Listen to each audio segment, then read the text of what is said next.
Welcome back, Shalom. Welcome back to BreslovCampus. Insights in the parsha of the week, Parshat Shemot.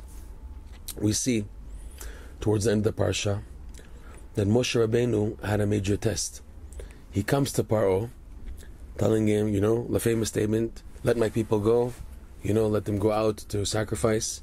And Pharoah's response, who is this God that I'm so unfamiliar with, that you request that the Jews have permission to leave to go like a type of vacation to worship him and to serve him and offer sacrifices? Who is he that I should listen to him? I don't know who he is, and I also will not give you your request. And with that, Pharoah ordered his ministers to double the work now for the Jews.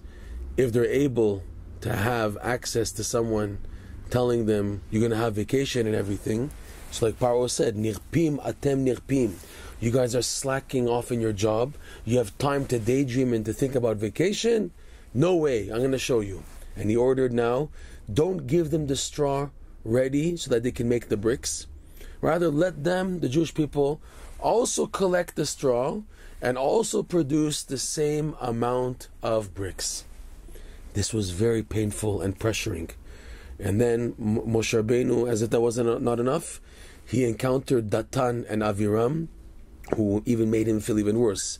May Hashem judge between us and you. Now that you got involved, you just made it worse for the Jewish people. And then Moshe Rabbeinu couldn't hold himself back, and he complained to Hashem, Hashem, why did you send me? Not only did Pharaoh not listen to me, like you, Hashem, told me already he wouldn't listen to me, but he also said, Tichbad ha'avodah, harder work for the Jewish people.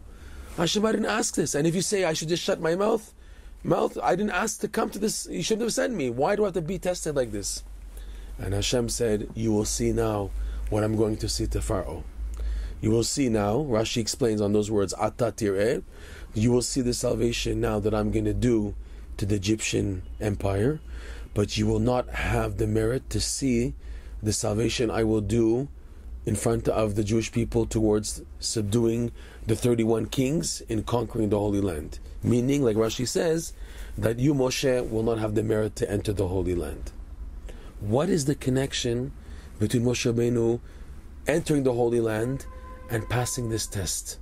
This test of being squeezed by Hashem, through obviously Pharoah, and Moshe's test was not to complain, not to even doubt a second that there's a flaw in Hashem's guiding providence over the situation.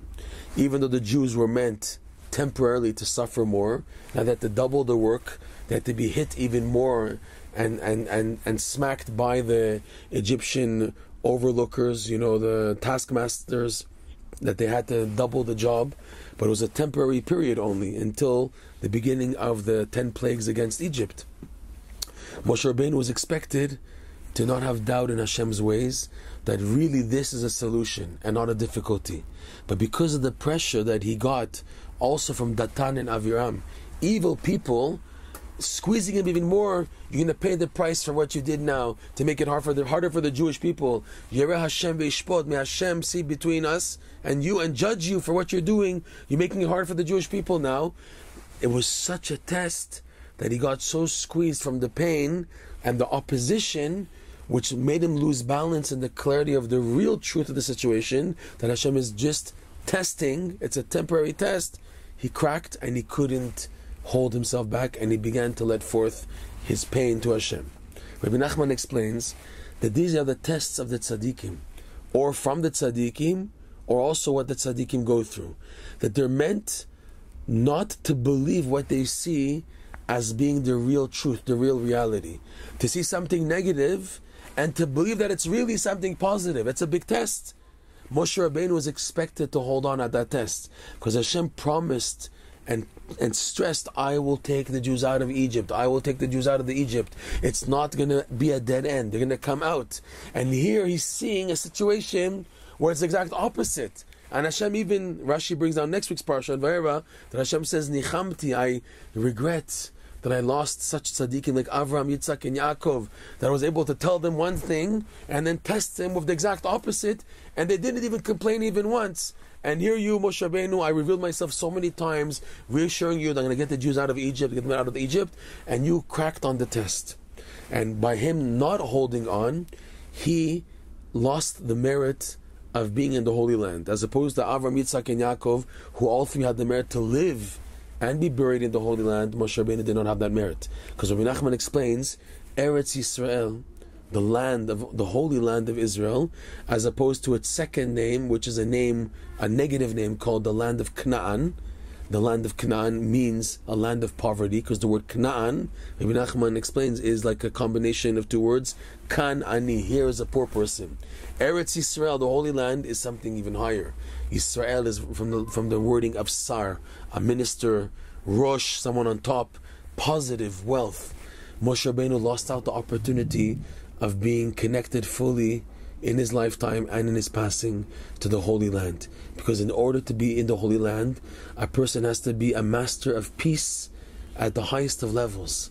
Peace meaning not to get fooled and believed in a negative scenario, in a situation, that this is the real truth. That was Moshe Rabbeinu's test, and that's the test of every Jew basically in life.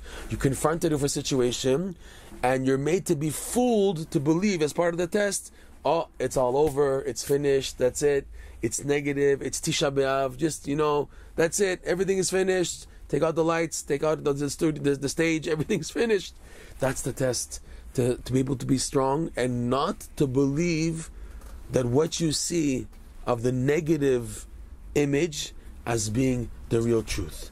Moshe Rabbeinu lost out on that, and he lost out on the Holy Land, because Eretz Yisrael, which is a land of wealth and blessing, is built on the foundations of peace.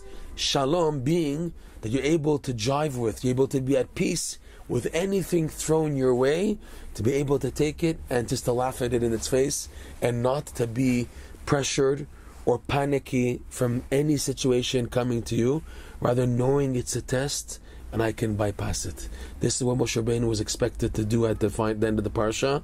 He didn't pass the test. He did not merit to come to the Holy Land. Instead, his disciple Yeshua brought in the Jewish people to the Holy Land. May we have the merit to pass these tests at our low level in life, and merit, each and every one of us, to be in the Holy Land and not in the land of Canaan, the land of poverty, the land of Eretz Stam. Eretz means just the land, which is the Holy Land, which Rebbe Nachman explains is the source of all healing and blessing. Like the verse says, Eretz Natna Yevula, the land will give forth its produce in order to heal people. We should have that in our lifetime very soon. Amen.